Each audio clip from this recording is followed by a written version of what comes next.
TorahCafe.com.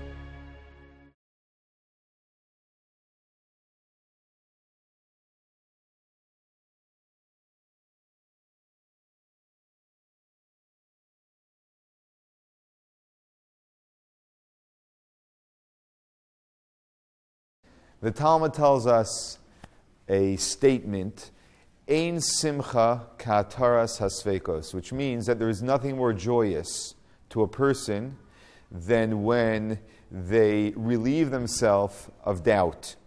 So we have a situation or a doubtful situation, which we probably have quite often in our lives. We don't know what to do. Should we do this? Should we do that?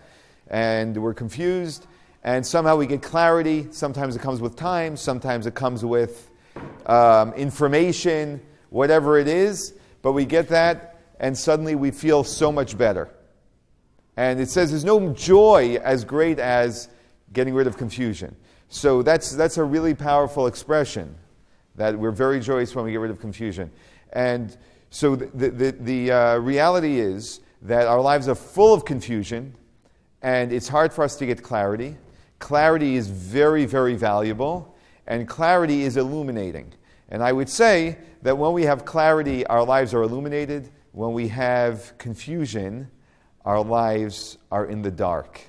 And that's sort of the way we feel. And that's the reason why it's simply like when someone turns the lights on, how good that feels when you're stumbling through the dark and someone turns the lights on. That's why it's so joyous when someone gets rid of a doubt that they have. So I'm going to be talking about confusion versus clarity and the benefits of clarity. When we look through a window as an example, if you look through one of these windows as an example, right? So when you look through a clear pane of glass, what the glass offers you, if it's clear, is that it is transparent, and therefore whatever's going on behind that glass you can see very clearly, and you know exactly what's going on over there. And so you have clarity. The second you have a pane of glass which is somehow blurred, whether it's a beautiful stained glass or whatever it may be, but the second it is obscuring on some level what's going on behind it, you no longer have clarity as to what's going on behind it. Why don't you have clarity? For the very simple reason that the window is not transparent. So the second we have something that is in front of something else, we have A in front of B, and A is not transparent, it creates confusion for us. Or a lack of clarity, if you will. Suddenly we can't see exactly what's going on. And so this is the reality of our life all the time, and in a direct continuation of what we were talking about last week, the body and the soul. The body always serves as a potential obstacle to what's going on inside. There's always the outside of anything and the inside. And if the outside is not transparent to what's going on inside, the outside will create confusion for us because it's going to obscure our view and it's not going to be transparent and we're not going to be able to see what is really going on. And this is actually the whole story of Adam and Eve in the Garden of Eden. The whole story of Adam and Eve in the Garden of Eden is that God tells them about two trees. There's the tree of life, the Eitz HaChaim, the tree of life. And then you have the Eitz Hadas, the tree of knowledge, Tov V'Ra, of good and evil.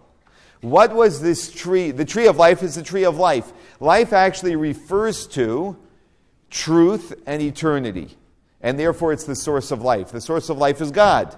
And so the tree of life was a tree which represents the presence of God. The tree of good and evil is a tree that has a blend in it, a mix. It's a mix of good, a mix of evil. Why did God tell Adam and Eve not to eat from that tree? For a very simple reason.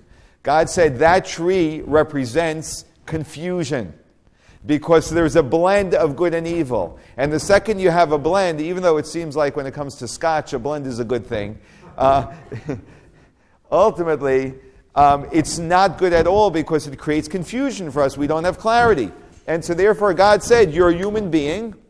You don't want to have confusion in your life. That is the source of all problems when you don't have clarity. You don't know what you are dealing with. And so therefore, don't eat from that tree. In fact, Adam and Eve, before they ate from the tree, had no interest in eating from the tree. The only reason why they ended up eating from the tree which of course they have to take responsibility for, but was the snake pushing them to eat from the tree? You don't know what you're missing. God's hiding something from you. There's a reason why he doesn't want you to eat from the tree. He doesn't want you to discover something and the whole thing. And the snake actually pushes Eve to eat from the tree. In a certain respect, the way the verse would say it, it seems like, implies like physically pushes her, and she eats from the tree. What happens at that moment is Adam and Eve, when they eat from the tree, they are actually ingesting the possibility for confusion. And from that moment on, they no longer were transparent beings to truth, to God, to goodness, however you want to term that. Suddenly there was confusion, and therefore there wasn't transparency. There wasn't clarity. How do we see that? We see that very clearly. The second after they eat from the tree, what does the Torah tell us? They went into hiding. Why did they go into hiding? Because they recognized that they were naked. You mean that until they ate from the tree, they didn't recognize that they were naked? They weren't aware that they weren't wearing clothing? They were very aware that they weren't wearing clothing, but before they ate from the tree, they had no issue, which may sound strange to us, but it wasn't strange to them at all. And the reason why is because their body, which was the outside, was transparent to what was going on inside, and therefore there was no shame about their body, because their body was completely transparent to the essence of who they are, which was their soul. The second they ate from the tree, and they lost integrity, and they created confusion, they suddenly became aware of this entity which was no longer transparent to their truth. It became an obstacle to their truth. And so suddenly they become aware of this body, which is they are ashamed of because it's unclothed. Because now they see it as an entity in and of itself, as opposed to just being of service, transparent to the purpose of man, which is their soul. And so what we see is something very clear. They eat from the tree of confusion. They enter into a state of confusion. And from that moment on, we go down a long lane in history, which we're still on, by the way, of complete confusion in this world. Complete confusion. And arguably, what we're doing every single day of our lives is trying to create more clarity. The more clarity we have, the easier our lives are. That is for sure. The more we can understand every single thing that's going on in our lives, the simpler our lives are. And so clarity is simply knowing what is really happening. What's going on? What is really happening right now? There are different interpretations that there can be to what's happening. But when we understand the truth of what's happening, we're transparent to what is really happening, then we can be in touch with maybe what we would call what's real or reality, and we're functioning in a healthy way, and we're not in a confused state. And that's a very powerful place to be. Let me give you an example that I think we can all relate to. When someone is speaking to us, right, we're having a conversation. There is what they're saying, and then there is what they are really saying. When we hear what they're saying, we're just hearing the body of their words. When we hear what they are really saying, we are hearing the soul of their words. Generally, in conversations, particularly because God has a sense of humor that is particular specifically to marriages, when one spouse talks to another, what we tend to hear is only the body of the words. And we react to the body of the words. Whereas when we stop for a minute, we can slow down what's happening and slow down what they're saying so we can hear what they are really trying to say, which they may not be actually saying in body, either because they don't know how to articulate it well or because they're saying it. You just need to pay attention to what they're conveying and what they're saying. Then suddenly we hear what they're really saying. And that's really what's going on. What's going on is what they're really saying, not what they're saying. Really saying versus saying. You following me? Okay, give you a very simple example. We'll use a parent and a child. Or you can use a spouse, but I prefer to use a parent and a child in this instance. Okay? So a child is really upset for some reason, right? It could be 1,001 reasons, and the child yells at the parent, "I hate you," right? What is the child saying? Well, if the parent listens to what the child is saying, "I hate you. Get into your room. That's not the way you talk to a parent," blah, blah, blah, right? Or we can hear what the child is really saying. What the child most probably is really saying is, "I want to be loved, and I feel that you don't love me." That's probably what the child is really saying. And so actually, on the contrary, instead of sending the child to the room, what the child really needs is a hug. But the child only gets the hug if we really hear that "I hate you" means "I want you to love me." But if I hear "I hate you," the body of the words, without hearing the soul of the words, what's really being said, then we're completely disconnected from reality. And so we respond to it in a negative way because we're not responding to what's really happening. We're responding to our image of what's happening. It's almost like a hallucination. Imagine if you see someone swinging punches in the air and you're saying, like, "What are you doing?" He says, "What do you mean? There's a guy attacking me," and the guy's hallucinating. There's no one there attacking him, right? But in his mind, someone's attacking him, so he's swinging. We would laugh at him. And really, in many respects, that's a large part of our life. Because we live in the confusion of what we see versus what is really going on. And that's because what we see often stops by the body because it's not transparent to what's really happening. Following me? This is the reason why we live in a society where we worship athletes.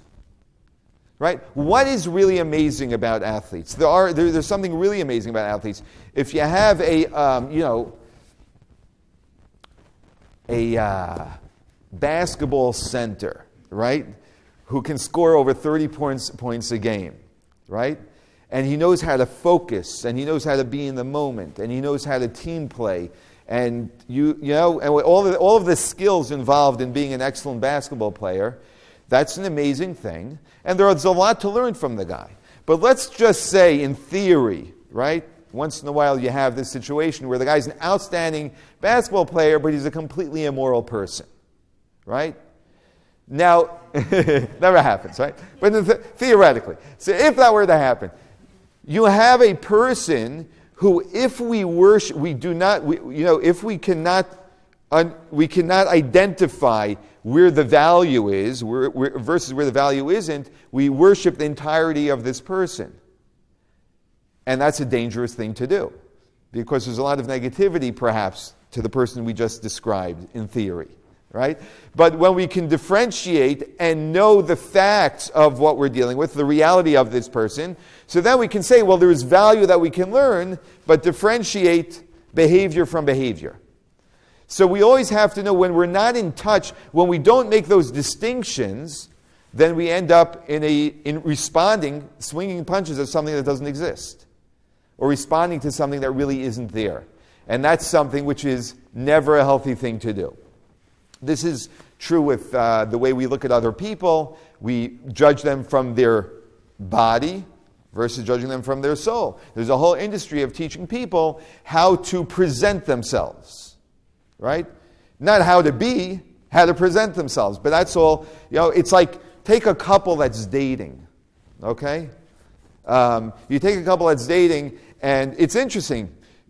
So we put on a presentation when we're dating, and we specifically hide certain parts of ourselves, right? We know that after marriage, and usually it happens the day after because there's no reason to play the game anymore, right?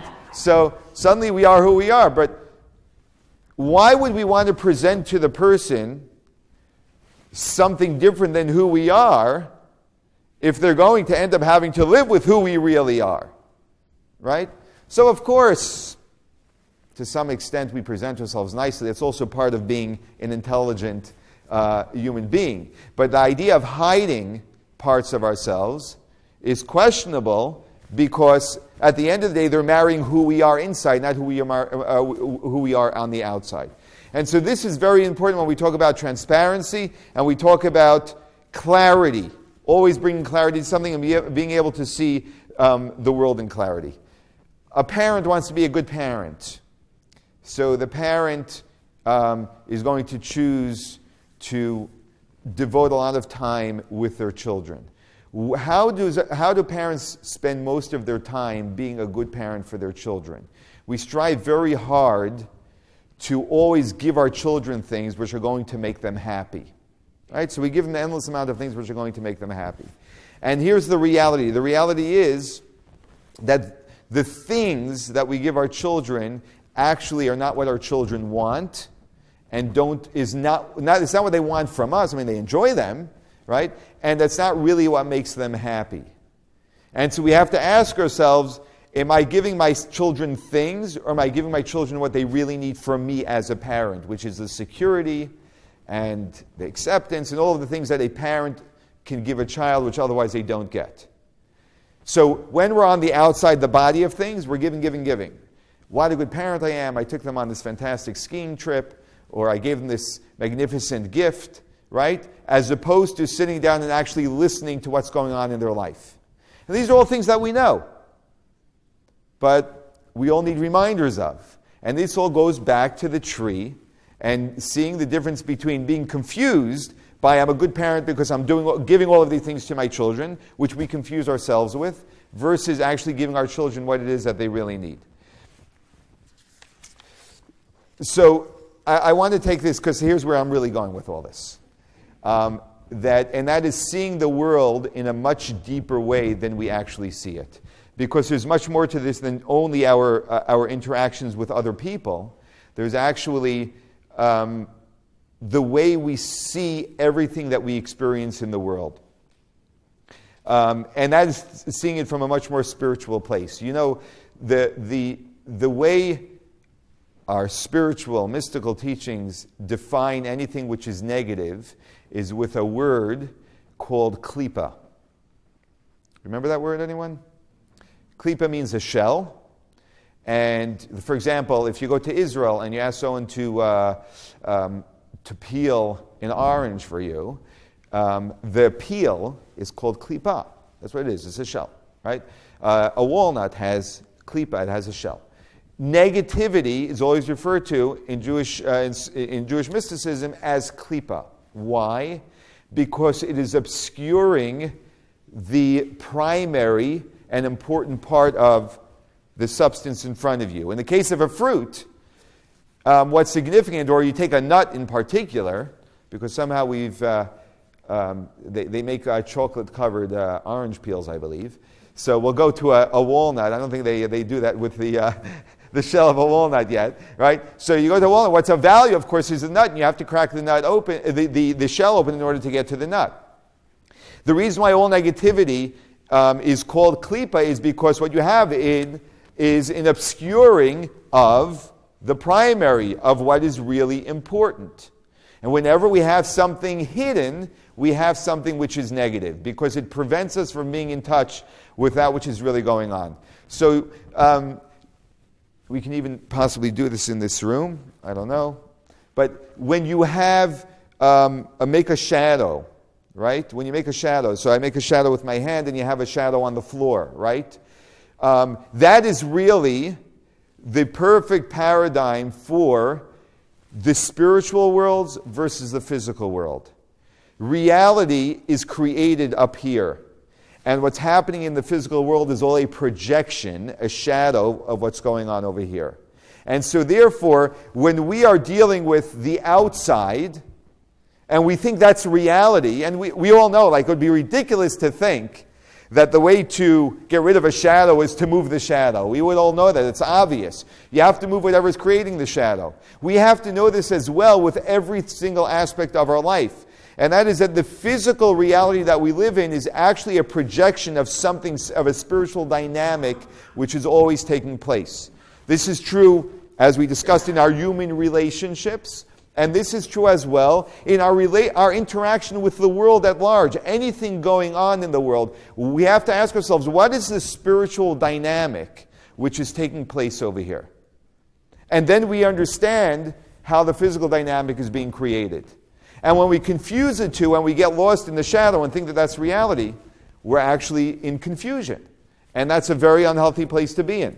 And this is really important when it comes to religion, actually, because many people look at religion as a ritualistic body of people getting together and doing rituals. And rituals actually are only the shadow of a spiritual dynamic, of something deeper that's happening. But if we only get in touch with the ritual, we feel very shallow and empty. And we say, like, what's the purpose of this? And why should I even do this? And it raises a lot of questions. But the second we get in touch with the spirit of it, what's driving it, then suddenly the rituals have tremendous meaning. We're sort of excited about it. We're driven to it because there's something much deeper we understand that's going on. So let's take, for example, keeping kosher, right? Okay, it's a nice thing. It's self-control is always a good thing. A little bit of discipline, right? So the Torah tells us don't eat these foods. Okay, very nice, right? But at the end of the day, it's a challenge, like any diet is. A challenge, right? But when we understand that we, as Jews, are made up of a unique spiritual identity, and that identity needs to be nourished with unique nourishment, so then at least we're beginning to understand that this whole thing of kosher is coming from actually a much deeper place, which is a spiritual dynamic. And that inspires us much more in understanding the value of keeping kosher. Take prayer, right? You come in, you have to say all these words, and what's the significance of it, what's the meaning of it. But imagine if we were able to change our entire paradigm of ourselves and God to one of simply a relationship. That just like I want to create a relationship with every one of you, I want to create a deeper relationship with my spouse and with my children, I want to have a real relationship with the creator of the universe. And so then I don't walk in and say, well, I have to say these prayers. I ask myself, how can I learn to really have a conversation with God? And so suddenly what's happening is something which is much deeper. Because we're approaching it from the soul of it, not from the body of it. And we're looking at it more transparently. We don't see the ritual as an end in and of itself, but we're seeing through the ritual as just an avenue to what is deeper and what's lying there. The whole observance of Shabbos is really all about what we're talking about. Why do we shut down for a day? So that we can reconnect with God. It's not about us not doing these things and having to do these things. All of those things are really an outcome of me wanting to have a deeper connection with the deeper spirit of reality as opposed to the physical reality as we see it. So how does a person get to this place? How can we get ourselves closer to maybe seeing the spirit of the world as we know it? So we look at the physical world and we see every interaction going on in our lives and every element that's happening in our lives as how can we see this spirit that's driving it, the meaning behind it, as opposed to just what is happening. As opposed to just seeing incidents happening in our lives, understanding that there's a purpose and a reason for these incidents to happen. There's one way to do it. And of course, any significant transformation in our lives doesn't happen with a snap of fingers, but it happens through a slow, progressive commitment.